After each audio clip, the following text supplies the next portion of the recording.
हमारा जीवन में, व्यक्तिगत जीवन में, मसीह जीवन के लिए यीशु मसीह हमारा आदर्श है। और हम जानते हैं कि हमें इस संसार में फॉलो करने के लिए या पीछा करने के लिए यीशु मसीह से बढ़कर और कोई नहीं है। और बाइबल के अन्य भक्त लोग भी हैं जिसके जीवन से हम सीख सकते हैं। लेकिन कलीसिया होने के नाते, कलीसिया के जो छोटे छोटे झुंड होने के नाते, कलीसिया के बढ़ोतरी और कलीसिया के जो फंक्शनिंग, जो किस प्रकार वो कार्य करता है और उसका कलीसिया का जो उद्देश्य क्या है, कलीसिया को परमेश्वर क्या काम दिया है, इन सब बातों को समझने के लिए बाइबल में केवल एक ही उदाहरण है, वो है जो पहले शताब्दी की कलीसिया, जिसके बारे में हम विशेष करके प्रेरितों के काम की जो पुस्तक है उसके अंदर देख सकते हैं। और पौलुस के द्वारा जो लिखी हुई जो चिट्ठियां और अन्य प्रेरितों के द्वारा लिखी हुई चिट्ठियों में भी उसके बारे में है। लेकिन जो बहुतायत के तौर पर या विशेष तौर पर गहराई में जो कलीसिया की स्थापना कैसे हुई और किस प्रकार कलीसिया आगे बढ़ा, इस बात को हमें समझने के लिए प्रेरितों के काम जो पुस्तक है उसको ध्यान पूर्वक पढ़ना जरूरी है। कलीसिया, पहले शताब्दी की कलीसिया कैसे बढ़ा, कैसे आगे जो सारी बाधाओं को, सारी चुनौतियों को सामना करते हुए परमेश्वर के कलीसिया सतावट के बीच में भी कैसे बढ़ोतरी पाए, कई बातें हम देख सकते हैं। लेकिन एक बात जो पहले शताब्दी के कलीसिया का एक सबसे बड़ा गुण था, वो एक मन होकर प्रार्थना करते थे। हालेलुया।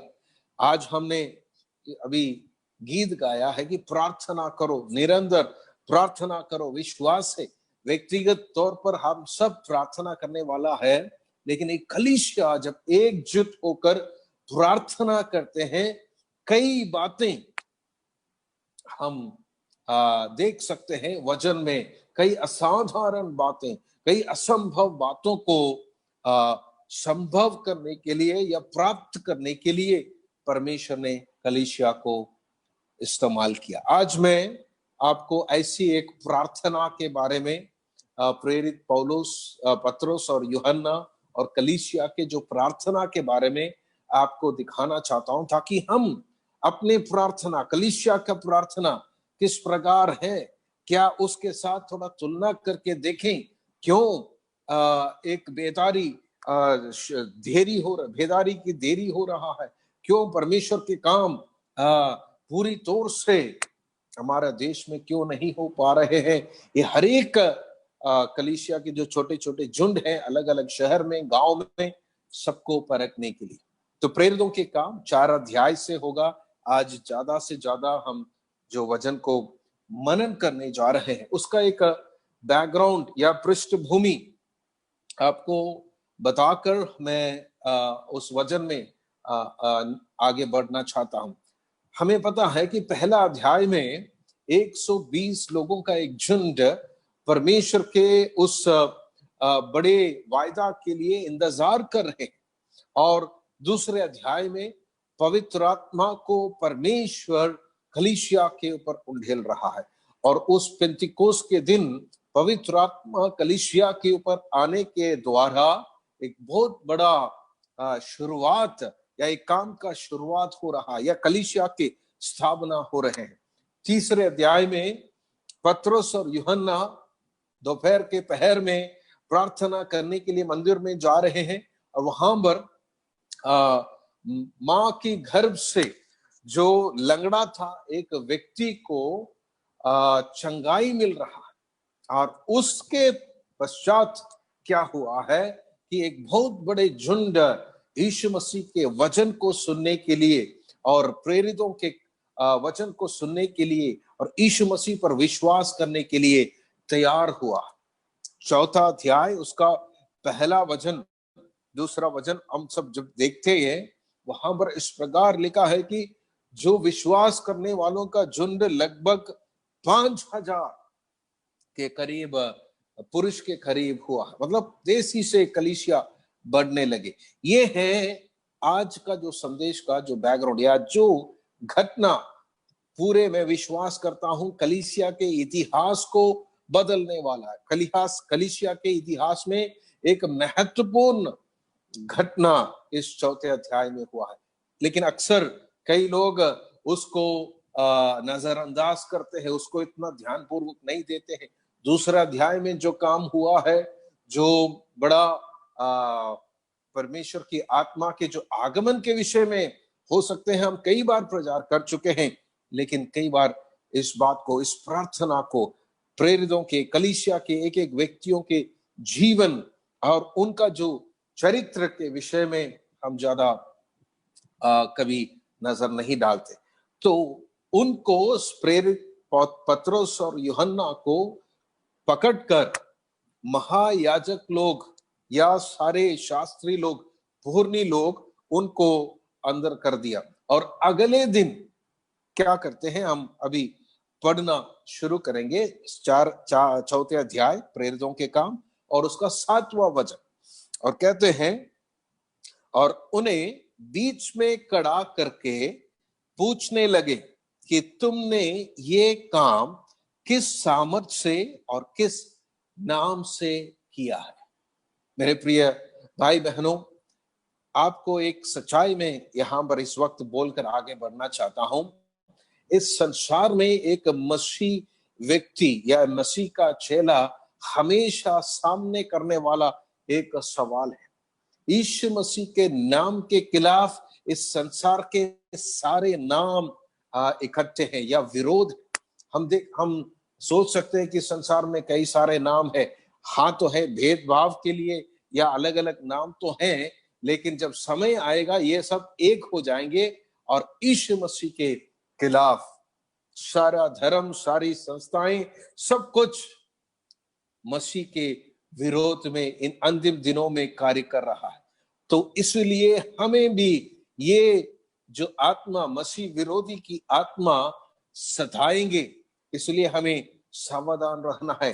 हमें आत्मा में निर्भर होकर हमेशा तैयार रहना है, उनके संपूर्ण हथियार को बांधते हुए उन सारे हमलाओं को जो सामना करने के लिए हमें तैयार रहना है।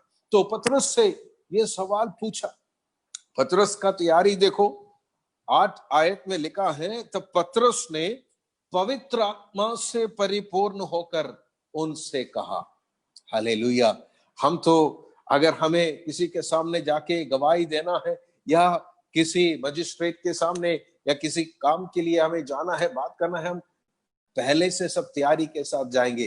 वो कई बार हम प्रैक्टिस करके जाएंगे, लेकिन यहाँ पर पतरस कुछ प्रैक्टिस करके तैयारी के साथ नहीं आया, पवित्र आत्मा के साथ वो चला गया। और जब समय आया उनको जवाब देने के लिए, पतरस पवित्र आत्मा में परिपूर्ण होकर उनको जवाब दे रहा है। मैं आपसे पूछना चाहता हूं, कलीसिया आज कितना तैयार है? आप कितना तैयार है? कलीसिया हम है और मैं और आप मिलने वाला कलीसिया है। अगर आप तैयार है, आप शक्तिशाली है, तो कलीसिया भी शक्तिशाली है, कलीसिया भी तैयार है। यहाँ पर पतरस उनको आत्मा में, पवित्र आत्मा में परिपूर्ण होकर उनको जवाब दे रहा है। कोई उसके मन में कोई शक नहीं है। कुछ समय पहले, कुछ दिन पहले यीशु मसीह को भय के कारण, डर के कारण इनकार किया हुआ पतरस यीशु मसीह से कहा था। पतरस को जब यीशु मसीह ने कहा, मैं कुछ दिनों के बाद मुझे क्रूस पर चढ़ाए जाएंगे और ऐसे यरूशलेम में ऐसे ऐसे होने जा रहे हैं, इसलिए तैयार हो जाओ, लेकिन पतरस ने मना किया था। वही पतरस जब आत्मा के अभिषेक पाया, यहां पर परिपूर्ण होकर उन्हें जवाब दे रहा है। हालेलुया। क्या जवाब दिया? सारे पढ़ने के लिए समय नहीं है, फिर भी 10 आयत को अगर हम देखें तो उसमें लिखा है, तो तुम सब और सारे इस्राएली लोग जान ले कि यीशु मसीह नासरी के नाम से, जिसे तुमने क्रूस पर चढ़ाया और परमेश्वर ने मरे हुओं में से जिलाया, यह मनुष्य तुम्हारा सामना भला चंगा खड़ा हो। हालेलुया। बहुत साफ रीति से पतरस पवित्र आत्मा में परिपूर्ण होकर उनके सामने उस नाम को उठा रहा है, यीशु मसीह को उठा रहा है, उस सुसमाचार को बता रहे हैं। पूर्णी लोग, शास्त्री लोग, महायाजक लोग वो नहीं, सारे इस्राएली लोग तुम जाने यीशु मसीह जिन्हें तुमने क्रूस पर चढ़ाया और परमेश्वर ने जिलाया, पिता परमेश्वर ने जिलाया, उस नाम में हम ये सब कर रहा है। इन दिनों में हमें यीशु मसीह के नाम में परिपक्व होना है, यीशु मसीह के सामर्थ में हमें परिपक्व होना है, क्योंकि सतावट मसीह विरोधी की आत्मा पहले से कार्य कर रहा है, अब और ज्यादा करने लगे हैं। लेकिन उसके बीच में आप अपने जीव पहनकर, मसीह का सामर्थ को पहनकर आपको तैयार होना है। हालेलुया। अब मैं आगे आपको बताना चाहता हूं, सबसे पहले याद रखें, आप कहीं भी क्यों ना हो, किसी भी देश का क्यों ना हो, you are a kingdom citizen first.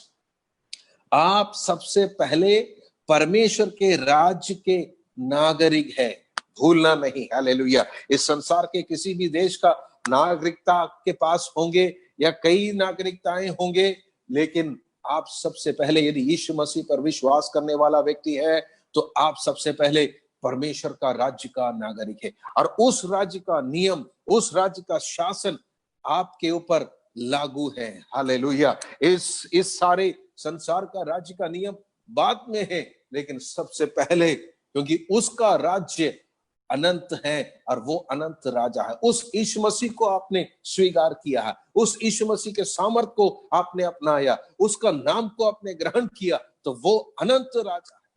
सारे राजा संसार में आए, सारे शासन आए चले गए, हालेलुया। सब चक्रवर्ती लोग, सब बड़े बड़े शासन के नेता लोग आए चले गए, लेकिन अनंत काल का परमेश्वर है, जिसका सिंहासन कभी बदलता नहीं, कभी टलता नहीं है, उस राजाओं का राजा, प्रभुओं का प्रभु यीशु मसीह के राज्य का आप एक नागरिक है, सदस्य है। इस सच्चाई को कभी भूलना नहीं।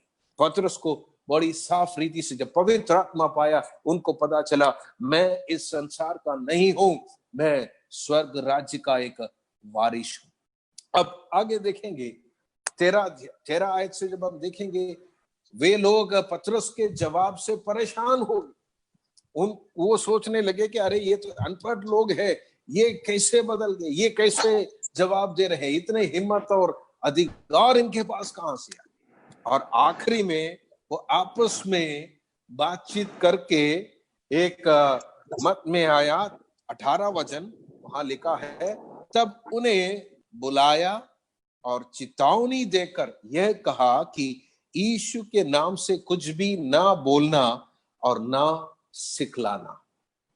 हालेलुया। धमकियां दे रहा है। हालेलुया।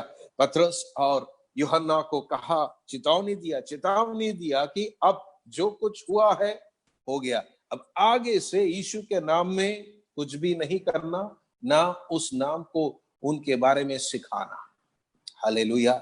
मेरे प्रियो, मैंने आपको बड़ी साफ रीति से कहा, इस संसार में केवल दो ही शक्ति है, दो ही नाम है, एक तो परमेश्वर, एक यीशु मसीह का, दूसरा शैतान का। बाकी सारे नाम एकजुट होकर यीशु मसीह का विरोध कर रहा है। लेकिन आप, हालेलुया, अपने बातों से, अपने चरित्र से, अपने स्वभाव से किसका साइड में है, ये बात आपको निर्णय करना है। आपको अपनी बातों से प्रकट करना है। आने वाले समय ये प्रकट करने का समय होगा। भारत के अंदर, इस देश के अंदर, आपको जहां पर यीशु मसीह ने रखा है, वहां पर आपको प्रकट करने का समय होगा। इस चुनौती को सामने भी पतरस और यूहन्ना मिलकर उनको जवाब दिया। 19 वचन में लिखा है, परंतु पतरस और यूहन्ना ने उनको उत्तर दिया कि तुम ही न्याय करो कि क्या यह परमेश्वर के निकट भला है कि हम परमेश्वर की बात से बढ़कर तुम्हारी बात माने। हालेलुया। पवित्र आत्मा से परिपूर्ण होने का एक गुण मैं आपको बताना चाहता हूं। कई बार हम लोग हमें ये निर्णय करने के लिए मुश्किल हो जाते, कहाँ मैं बात करूं, कहाँ मैं चुप रहूं। यहां पर जब उनको धमकियां दिया और उनको छोड़ने वाले थे, पतरस और यूहन्ना सोच सकते थे कि चलो भाई, अभी ये लोग हमें छोड़ रहे हैं, अब और हम बात को आगे बढ़ाना नहीं, छोड़ो, बिना बात बोल के कुछ भी हम निकल जाएं। लेकिन नहीं, उनके सवाल के सामने, उनके धमकियों को पवित्र आत्मा में परिपूर्ण होकर एक और बार उन्होंने जवाब देकर वहां से निकल के, वहां लिखा है, तुम ही इस बात को निर्णय करें कि हम परमेश्वर के बात को छोड़कर हम तुम्हारी बात को माने। हालेलुया। ये मेरा दूसरा बिंदु है आपके लिए, आपको बताने के लिए, पवित्र आत्मा में आपको याद दिलाने के लिए, listen to God and obey him alone. चाहे आपके जीवन में कुछ भी हो जाए, सिर्फ और सिर्फ परमेश्वर की आवाज को सुने और उसके आज्ञा को माने। इस संसार में कितने भी प्रेशर, कितने भी जो आपके ऊपर ऑप्शंस शैतान आपके सामने रखे, बहुत सारी सोच आपके सामने रखेंगे, बहुत सारी चुनौतियों को आपके सामने रखेंगे, लेकिन उसके बीच में याद रखें, आप परमेश्वर के बात को सुने और उसी को पालन करें, क्योंकि उसकी प्रभुता की आराधना हमें करना है। हालेलुया। आराधना केवल गीत गाना या कोई म्यूजिकल इंस्ट्रूमेंट बजाना या ताली बजाना नहीं है, वो सब हमें आराधना के लिए मदद करते हैं। आराधना एक व्यक्ति के हृदय के अंदर का निर्णय है। जब आप निर्णय करते हैं, चाहे दुनिया कुछ भी कहे, जैसे यहोशू ने कहा, सारे इस्राएलियों से कहा, तुम निर्णय करो, तुम लोग सोच लो कि तुम किसकी आराधना करेंगे, लेकिन मैं और मेरा कुटुंब, मेरा परिवार यहोवा परमेश्वर का आराधना करेंगे या सेवा करेंगे। वो आराधना आपका निर्णय है। आराधना आपकी आप आराधना करना है, उसकी प्रभुता की आराधना करना। जब पतरस और यूहन्ना ने ये बात बोली, उन्होंने यीशु मसीह की प्रभुता को उन सारे लोगों के बीच में उठाया। हालेलुया। और वहां से निकलकर वे लोग कलीसिया के पास आए, जहां पर कलीसिया इकट्ठे थे, किसी के घर में इकट्ठे थे, वो हो सकते हैं कलीसिया उनके लिए प्रार्थना कर रहे थे। वहां पर आकर क्या किया कि सारे बातों को कलीसिया के साथ बताया, जो कुछ हुआ है। महायाजकों ने, पुर्नियों ने, सब लोगों ने क्या क्या बताया, इन सारे बातों को वहां पर शेयर किया। अब ये सब सुनकर कलीसिया प्रार्थना कर रहा।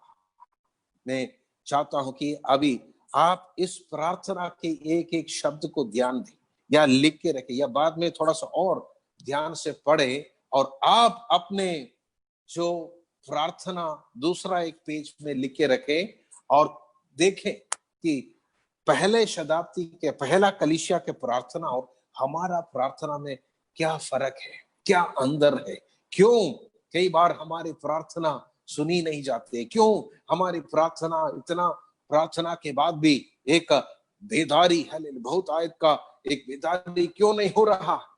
क्योंकि कुछ तो फर्क है। प्रार्थना कर रहा है। ये सुनकर 24 वचन उन्होंने एक चित होकर, मैं प्रार्थना में जाने से पहले यहां पर मैं कई बार इस वचन को जब पढ़ता हूं, सोचता भी हूं, लोगों को बताता भी हूं कि कम से कम कुछ लोग वहां पर इकट्ठे थे। पता नहीं कितने हैं, हो सकते हैं 10 या 20 कितने भी हो, उस घर में जितने भी इकट्ठे थे, वे सब एक चित होकर, प्रेज़ द लॉर्ड, हालेलुया। आज हम कम से कम 40, 50 या 60 लोग इकट्ठे हैं, या और भी उससे ज्यादा इकट्ठे होंगे। फेसबुक से भी कई लोग हमारे साथ जुड़े होंगे। क्या हम एक चित है? एक चित होना हमारा कोई मनुष्य का काम नहीं, या एक चित करना, सभी मनुष्य का एक चित को करना मनुष्य का काम नहीं है। ये पवित्र आत्मा सभी के अंदर परिपूर्ण थे, उसका एक चिन्ह है। जब पवित्र आत्मा एक ही लेवल में या एक ही पूर्णता में सबके अंदर होगा, तब वो एक चित हो जाएंगे। ये काम इन दिनों में हमारे कलीसिया में होना है। हम इसके लिए प्रार्थना करें। परमेश्वर, हम अलग अलग परिवार से हैं, हम अलग अलग गांव से हैं, हम अलग अलग स्टेट से हैं, हम अलग अलग देश से हैं, हमारा सोच विचार अलग है, लेकिन हम एक चित होना चाहते हैं। पवित्र आत्मा एक ही प्रकार हमारे अंदर कार्य करे, हमारे अंदर उस परिपूर्णता को लाए और उस परिपक्वता को लाए, ताकि हम एक चित होकर बिना किसी के प्रचार से, बिना किसी के बोलने से, हम पवित्र आत्मा के द्वारा एक चित होने पाए। और वो प्रार्थना करने लगा।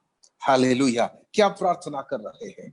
उसका पहला स्टेटमेंट देखिए, हे स्वामी, तू वही है जिसने स्वर्ग और पृथ्वी और समुद्र और जो कुछ उनमें है बनाया। Praise the Lord. हालेलुया।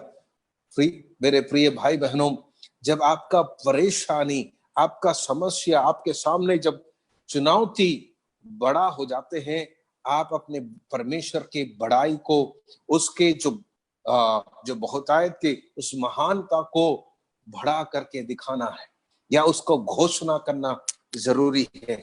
आपकी प्रार्थना में आप परमेश्वर को किस प्रकार एड्रेस करते हैं, वो दिखाते हैं कि आपका जो सोच, अगर आप छोटी सोच रखने वाले, छोटी सोच मतलब परमेश्वर के बारे में आपके पास सोच कम है, छोटी सोच है, तो आप हालेलुया छोटी प्रार्थना करेंगे।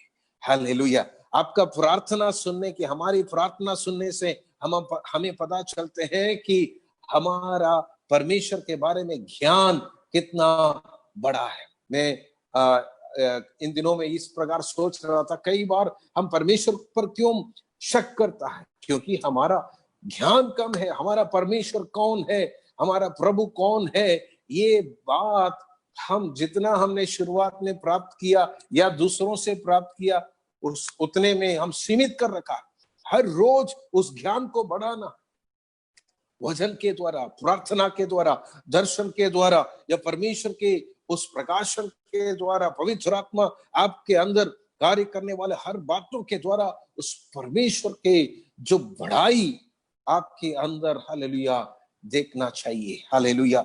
इसलिए पतरस, यूहन्ना, सारे कलीसिया, उनके पास ज्यादा कुछ नहीं था, उनके पास बहुत कुछ संपत्तियां नहीं थी, उनके पास बड़ा पहुंच नहीं था, किसी को फोन करने के लिए भी कोई नहीं था, लेकिन वो परमेश्वर को पुकार रहे हैं, हे स्वामी, कौन है तू?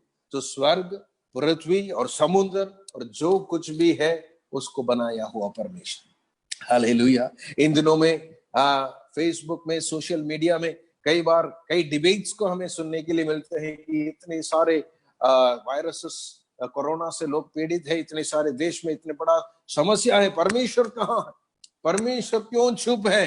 परमेश्वर चुप नहीं है। परमेश्वर चुप तो हो सकता है, लेकिन परमेश्वर सक्रिय है, परमेश्वर अपना कार्य कर रहा है। हालेलुया। परमेश्वर के हाथ में पूरे सारे सृष्टि का अधिकार, नियंत्रण अभी भी सर्वशक्तिमान परमेश्वर के हाथ में। भूलना नहीं, दुनिया कुछ भी कहे, लेकिन एक पर यीशु मसीह का दर्शन पाया हुआ, परमेश्वर की आत्मा पाया हुआ आप सभी के अंदर ये बात स्थिर होना है कि परमेश्वर अभी भी कार्य कर रहा है। वो नियंत्रण में, सारे सृष्टि के ऊपर सारे अधिकार रखने वाला परमेश्वर।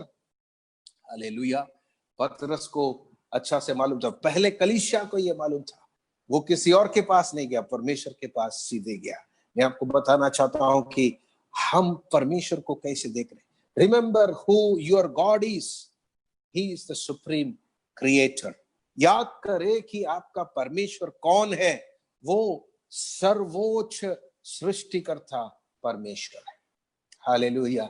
आपके जीवन के ऊपर, आपके परिवार के ऊपर, कलीसिया के ऊपर उसका अधिकार है, नियंत्रण है। हम अपने शारीरिक आंखों से देख नहीं पाते, लेकिन आत्मिक आंख किसी का अगर प्रकाशमय है तो आपको पता है परमेश्वर कार्य कर रहा है। परमेश्वर जल्दी सारे बातों को अपनी इच्छा के अनुसार करके सारे बातों का समाप्ति करने जा रहे हैं। उसके लिए तैयार हो जाए। और उसके प्रार्थना में आगे जब हम देखते हैं 25 और 26 वचन, उस प्रकार लिखा है कि तूने पवित्र आत्मा के द्वारा अपने सेवक हमारे पिता दाऊद के मुंह से कहा कि अन्य जातियों ने हुल्लड़ क्यों मचाया और देश के लोगों ने क्यों व्यर्थ बातें सोचा। प्रभु और उसके मसीह के विरोध में पृथ्वी के राजा खड़े हुए और हाकिम एक साथ इकट्ठे हुए। जो युद्ध, जो लड़ाई, जो समस्या कलीसिया के सामने जब आया, कलीसिया अपने बल पर उस लड़ाई लड़ने के लिए तैयार नहीं हुआ। वो कलीसिया अपना लड़ाई या उसका लड़ाई परमेश्वर के हाथ में सौंप दिया। हालेलुया। कई बार हम यहां पर गलत हो जाते हैं। कई बार हालेलुया आखिरी में हम लड़ाई परमेश्वर के हाथ में, जब सारी रास्ता बंद हो जाते हैं, सारी काम जो असफल हो जाते हैं, तब हम प्रभु के हाथ में। यहां पर शुरुआत में ही वो लोग आए, बात किए, तुरंत परमेश्वर को बोले प्रभु ये हमारा और उनके बीच की लड़ाई नहीं है, लेकिन आप हालेलुया है, इस कलीसिया का राजा आप है, नेता आप है, कलीसिया का जो क्या बोलते मालिक आप है, तो ये लड़ाई आपका है। मैं आपको बताना चाहता हूं, फोर्थ पॉइंट आज पवित्र आत्मा आपको याद दिलाना है कलीसिया के लिए व्यक्तिगत जीवन में। Turn your battles over to God, he is the Lord of battles. अपनी लड़ाइयों को परमेश्वर के हाथ में सौंप दो, वह सेनाओं का यहोवा परमेश्वर है। Hallelujah, hallelujah. आपकी लड़ाई आपको खुद लड़ना नहीं है, आपके सामने सेनाओं का परमेश्वर है। हम कलीसिया उसके पीछे है, उनके हाथों में हम विषयों को सौंपने पाए। अद्भुत बातों को हम अपने शहर में देखेंगे, हमारे देश में देखेंगे। मैंने जब कल परमेश्वर के दास से बात किया था, मैंने बोल दिया लड़ाई परमेश्वर ने हाथ में ले ली है, अब हमें लड़ने की जरूरत नहीं है, छोड़ दो। हालेलुया। हम विश्वास में स्थिरता के साथ, दृढ़ता के साथ यीशु मसीह के पीछे केवल खड़े रहना है, उसके गवाह ठहरना है, बस। हालेलुया। लड़ना नहीं, लड़ाई सबके सामने परमेश्वर करेगा और देश जानेंगे कि सर्वशक्तिमान परमेश्वर कौन है, उसकी महिमा को दुनिया देखने जा रहे हैं। तो आगे जब हम देखते हैं उसके प्रार्थना, ये उसके प्रार्थना है 24 आयत से। उसके बाद 27 और 28 वचन में क्या कह रहे हैं, क्योंकि सचमुच तेरे सेवक यीशु के विरोध में जिस तूने अभिषेक किया, हेरोदोस और पुन्तियुस पिलातुस भी अन्य जातियों और इस्राएलियों के साथ इस नगर में इकट्ठे हुए कि जो कुछ पहले से तेरी सामर्थ और मत के से ठहरा था वही करे। हालेलुया। आप बाद में उस वचन को एक और बार पढ़ के देखना, तब समझ आएगा।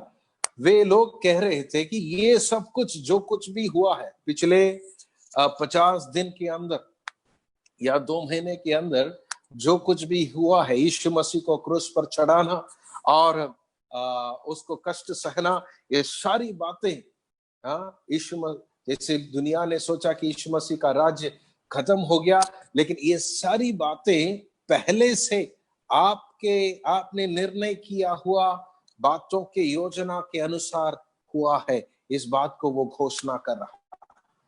इस कलीसिया का फेथ डिक्लेरेशन है, विश्वास की घोषणा है। मेरे प्रियो, जब हमें अपने छोटी सी बुद्धि में जब बातें समझ नहीं आते क्या हो रहा है, तब दुनिया के साथ मिलकर ये नहीं कहना कि पता नहीं क्या हो रहा है, ये भगवान का खेल है। भगवान का खेल नहीं है, ये परमेश्वर की योजना के अनुसार परमेश्वर का कार्य कर रहा है। यहां पर वही लिखा है, जैसे तुमने निर्णय किया था पहले से, हालेलुया, उसने डेस्टाइन किया था, जो प्री डिस्टाइन किया था, उसके अनुसार ये सब कुछ हुआ। ये हम विश्वास कर रहा है। हालेलुया। कलीसिया विश्वास करना होगा, कलीसिया हमें विश्वास करना होगा। जो कुछ भी हो रहा है परमेश्वर के वचन के अनुसार है, उसकी योजना के अनुसार है। ये हालेलुया परमेश्वर का काम है। इसमें से परमेश्वर हमारे लिए भलाई को उत्पन्न करेगा। 5वीं बात आपको याद रखना है, have faith in God and his divine purpose. Because he is the perfect planner. आज तक उसका एक भी प्लान, योजना असफल नहीं हुआ। Hallelujah, praise the Lord. इसलिए विश्वास करें, हम अपने प्लानिंग में कितनी बार असफल हो जाते हैं, फेल हो जाते हैं, निराश हो जाते हैं। हमारे पास plan A B C D, लेकिन परमेश्वर के पास एक ही प्लान है, एक ही योजना है, उसके साथ वो आगे बढ़ रहा है। उत्पत्ति से लेकर परमेश्वर की योजना ये था कि परमेश्वर का राज्य इस पृथ्वी में स्थापित करना है। वो करेगा, परमेश्वर करेगा। एक दिन सारी आंखें वो देखेंगे कि सारी घुटना टिकेगा, यीशु मसीह राजगद्दी पर बैठकर इस संसार में राज करेंगे। हालेलुया। वो अपना प्लान और योजना कभी बदला नहीं है। हालेलुया। पतरस और कलीसिया को ये बात व्यक्त हुआ, साफ समझ आ गया, इसलिए वो बोल रहे हैं परमेश्वर और उसके दिव्य उद्देश्य में विश्वास रखो, उसकी योजना उत्तम है। आमीन बोल सकते हैं? आपके लिए, कलीसिया के लिए, हमारे लिए परमेश्वर की योजना उत्तम है। हालेलुया। इस बात पर आप विश्वास करें। परमेश्वर इन दिनों में हमें आगे, हालेलुया, बहुत और भी अद्भुत कामों के लिए इस्तेमाल करेंगे। हालेलुया। मैं विश्वास करता हूं, दिल्ली जैसे शहर में जब पूरी तरह चारों तरफ अंधेरा और कंफ्यूजन और लोग बोल रहे कि अब कुछ नहीं होने वाला है, लेकिन हालेलुया कलीसिया को एक ज्योति के समान, कलीसिया को हालेलुया एक हीलिंग के लिए, चंगाई के लिए, कलीसिया को नेताओं को अगुवाई देने के लिए कलीसिया को परमेश्वर इस्तेमाल करने जा रहा है। हालेलुया। इस बात को याद रखें। उनकी प्रार्थना समाप्त नहीं हो रही, ये सब उसका फेथ डिक्लेरेशन है, विश्वास की घोषणा है। प्रार्थना हम क्यों करते हैं?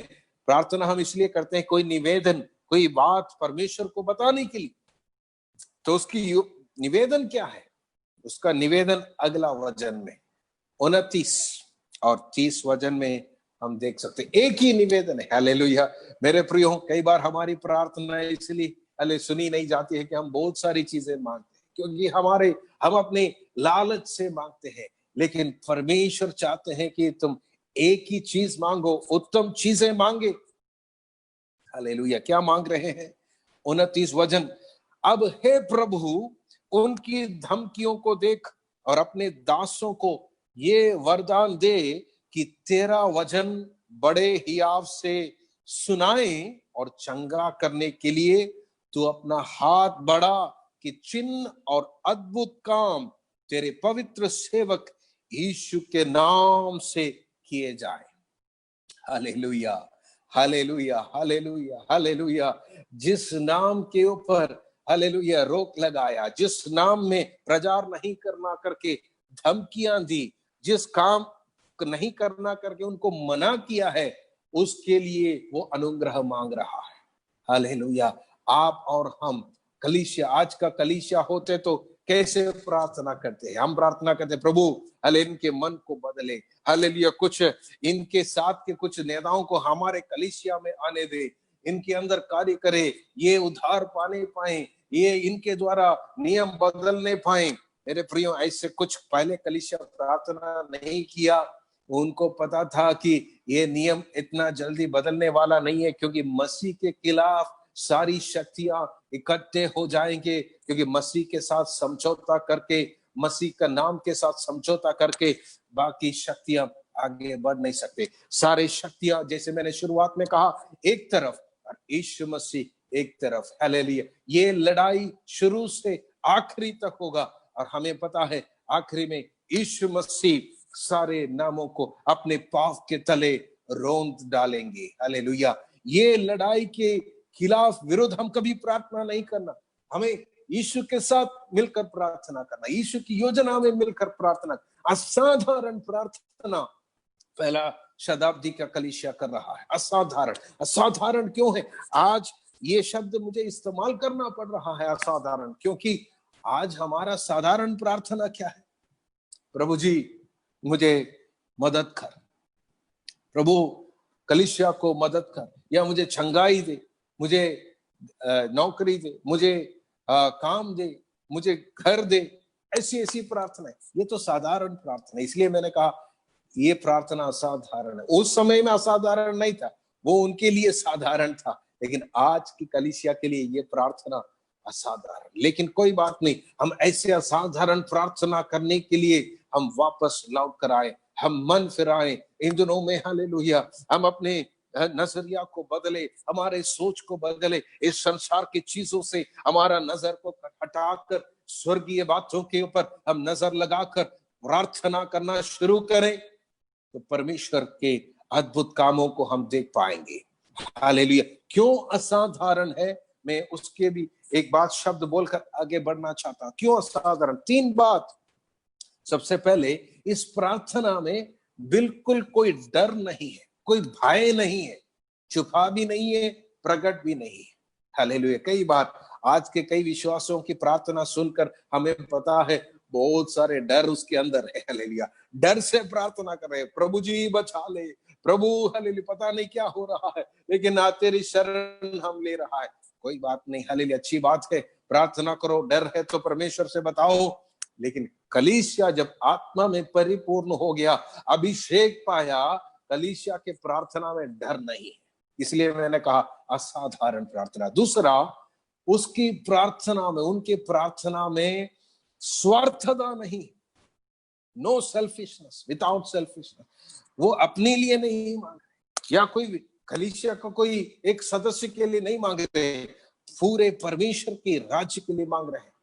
परमेश्वर का राज्य आगे बढ़ने के लिए सामर्थ मांग रहे हैं, अनुग्रह मांग रहे हैं। तीसरा, वो परमेश्वर की इच्छा के अनुसार मांग रहा है। मेरे प्रियो, हमारा प्रार्थना भी, मेरा प्रार्थना ये है आपके लिए, आपका और मेरा प्रार्थना इन दिनों में ऐसे असाधारण प्रार्थनाएं बनने पाए, बिना डर के, बिना भय के, बिना स्वार्थता के, और परमेश्वर की इच्छा के अनुसार। हम अपने इच्छा के अनुसार मांग मांग के थक गए, इसलिए कलीसिया कमजोर हो गए। अब खड़े होने के लिए परमेश्वर बुलाया गया झुंड अब एक नींद में है, सो रहे हैं, शक्ति नहीं है, सामर्थ नहीं है, क्योंकि हम अपनी इच्छा के अनुसार प्रार्थना कर रहे हैं। आत्मा में हम परिपक्व नहीं है, हम डरे हुए हैं। लेकिन परमेश्वर की आत्मा से जब परिपूर्ण हो जाएंगे, परमेश्वर की इच्छा के लिए जब आप 100% समर्पण करेंगे, आपका प्रार्थना बदल जाएगा। आप बिना डर की प्रार्थना करेंगे, आपके हले प्रार्थना में कोई भय नहीं होगा। हालेलुया। परमेश्वर चाहते हैं असाधारण प्रार्थना। ये इसलिए मैंने आपको कहा, पहले शताब्दी का कलीसिया हमारे लिए आदर्श है, हमारा मॉडल है। आज का कोई भी कलीसिया आप मॉडल के तौर पर ले नहीं सकते। हालेलुया। क्योंकि परमेश्वर का पवित्र आत्मा पूरा नियंत्रण इस कलीसिया के ऊपर था। हालेलुया। आज के कलीसिया कई मनुष्यों के हाथ में उसका नियंत्रण है, इसके कारण हालेलुया वो अपने अपनी इच्छा के अनुसार कार्य कर रहा है। लेकिन पहला शताब्दी का कलीसिया का पूरा नियंत्रण पवित्र आत्मा के हाथ में था। यहां तक पतरस और यूहन्ना, याकूब, ये लोग भी नियंत्रण नहीं लिए। हालेलुया। याकूब बोल सकता था, या पतरस बोल सकते थे, परमेश्वर ने मेरे हाथ में स्वर्ग राज की कुंजियों को दिया है, मुझे परमेश्वर ने अधिकार दिया है। यूहन्ना बोल सकते थे, मैंने यीशु मसीह के जो छाती में हमेशा इतना करीब रहने वाला प्रिय दास है या प्रिय चेला है, दे दो, मैं चलाऊंगा, मेरा हाथ में अधिकार दे दो। नहीं, वो सारी समय पवित्र आत्मा के उस आज्ञा को पालन करते हुए वो आगे बढ़ा। हालेलुया। इसलिए वो प्रार्थना कर रहा है। इसके कारण क्या हुआ है? इमीडिएट रिजल्ट, तुरंत अगला वचन में हम देख सकते हैं, परमेश्वर उनके प्रार्थनाओं को सुनकर, या परमेश्वर उस जगह में कार्य कर रहा है। मैंने आपसे कहा कि कलीसिया के इतिहास का एक बड़ा संभव यहाँ पर हो रहा है, जो अक्सर हम भूल जाते हैं, हम देखते नहीं है, नजरअंदाज करते हैं। क्या है वो? है 31 वचन से लिखा है, जब वे प्रार्थना कर चुके तो वह स्थान जहां वे इकट्ठे थे हिल गया, और वे सब पवित्र आत्मा से परिपूर्ण हो गए और परमेश्वर का वचन हियाव से सुनाते रहे। हालेलुया। एक और बार, पवित्र आत्मा उतर आ रहे हैं। दूसरे अध्याय में पवित्र आत्मा जैसे उतर आए वैसे एक और बार उतर आया। जिस स्थान में वो बैठे थे वो हिल गया। अब वो उस पवित्र आत्मा उनको फिर से परिपूर्ण कर रहा है। लेकिन इस समय क्या है, एक और कदम आगे, सिर्फ अन्य भाषा बोलने के लिए नहीं, सिर्फ चंगाई के लिए नहीं, परमेश्वर का वचन हियाव से प्रकट करने के लिए, सुनाने के लिए मतलब यहां पर ये लिखा है जीवन से और शब्दों से यीशु मसीह के वचन को, राज्य को प्रकट करने वाले लोग बन गए पहला शताब्दी के कलीसिया। Hallelujah, hallelujah. आपके चारों तरफ रहने वाले लोग यदि यीशु मसीह को जानना है, आपके अन्य भाषा केवल काम नहीं करेंगे, आपको पवित्र आत्मा से फिर से भरपूर होना है और परमेश्वर के वचन हियाव से प्रस्तुत करना है, प्रकट करना है। केवल शब्दों से नहीं, आपके जीवन से भी एक ज्योति के समान प्रकट करना है। उस ज्योति में लोग जिस प्रकार प्राणियां हालेलुया उड़ के आते हैं, वैसे अन्य जाति लोग उड़ के आएंगे। हालेलुया। पवित्र आत्मा में परिपूर्ण हो जाओ। वहां पर 32 वचन में लिखा है, और विश्वास करने वालों की मंडली एक चित्त और एक मन के थे, यहां तक कि कोई भी अपनी संपत्ति अपनी नहीं कहता था, परंतु सब कुछ साझे का था। हालेलुया। अगला जो लक्षण है या प्रार्थना का रिजल्ट है, क्या है? उनके प्रार्थना का तुरंत उत्तर मिला। एक तो सबको परमेश्वर हियाव दे दिया, सामर्थ दे दिया। दूसरा, कलीसिया एक चित हो गया, मतलब एकजुट हो गया, सारी मंडली एकजुट हो गया और एक मन के थे। मतलब they have to become united, stand in absolute unity and care for one another। ये बेदारी का, असली बेदारी का चिन्ह ये है जब कलीसिया एकजुट हो जाते हैं और एक दूसरे का देखभाल करने लगते हैं। हम कह सकते हैं कि बेदारी शुरू हुआ, एकता में खड़े होना और एक दूसरे की देखभाल करना। मेरे प्रियो, हमारा जिम्मेवारी है, हम भूलना नहीं। किस बात के लिए उन्होंने प्रार्थना मांगा? परमेश्वर तेरे दासों को अनुग्रह दे तेरा वचन को प्रचार करने के लिए। और 33 वचन में लिखा है, और प्रेरित बड़ी सामर्थ से प्रभु यीशु के वचन जी उठने की गवाही देते रहे और उन सब पर बड़ा अनुग्रह था। अनुग्रह मांगा प्रेरितों के लिए, दासों के ऊपर, लेकिन सबके ऊपर पूरी मंडली के ऊपर सिर्फ अनुग्रह नहीं, बड़ा अनुग्रह मिला। हालेलुया। मेरे प्रिय, ये फर्क है। जब हम परमेश्वर की इच्छा के अनुसार मांगते हैं ना, तब हम सोचने से, मांगने से बढ़कर हमें दे। कई बार हम प्रार्थना में इस बात को दोहराते हैं, प्रभु जी तुमने सोचने से और हमारे मांगने से बढ़कर हमें दे। लेकिन वो देने के लिए हम परमेश्वर की इच्छा के अनुसार मांगना है। आप अनुग्रह मांगेगा तो परमेश्वर बड़ा अनुग्रह देगा, उसके राज्य के लिए, उसके काम के लिए, इस कलीसिया को आगे बढ़ाने के लिए और परमेश्वर के राज्य की बढ़ोतरी के लिए। Apostles witnessed with great power, great grace, प्रेरित बड़ी सामर्थ से गवाही देते रहे और उन सब पर बड़ा अनुग्रह था। हालेलुया।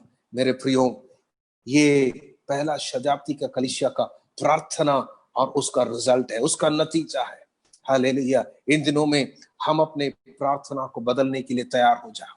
हालेलुया। डर की प्रार्थनाओं को दूर करो, हाले डर को दूर करो, पवित्र आत्मा में परिपूर्ण हो जाओ। स्वार्थता की प्रार्थनाओं को फाड़ कर फेंक दे। हालेलुया। परमेश्वर की इच्छा के अनुसार एक नया लिस्ट बनाओ, नया सूची बनाओ, प्रार्थना करने के लिए घुटना टेको। आपके कमरे के अंदर पवित्र आत्मा उतर आएंगे। कलीसिया को हालेलुया हर एक जगह में अलग अलग जगह में जो लोग हैं, अभी हम इकट्ठे नहीं हो पा रहे, लेकिन घर घर में परमेश्वर का महान सामर्थ और अनुग्रह उतर आएगा। और एक दिन जब हम दोबारा मिलने के लिए, जब हमें मौका मिलेगा, हम मिलकर परमेश्वर के राज्य की इस काम को आगे बढ़ाएंगे। उस अंतिम कटनी को हम काटेंगे, आत्माओं को हम भरेंगे, परमेश्वर के स्वर्ग राज्य में हम ले जाएंगे। ये परमेश्वर की हालेलुया एक वाणी है कलीसिया के लिए। हम बदलने पाए। आइए हम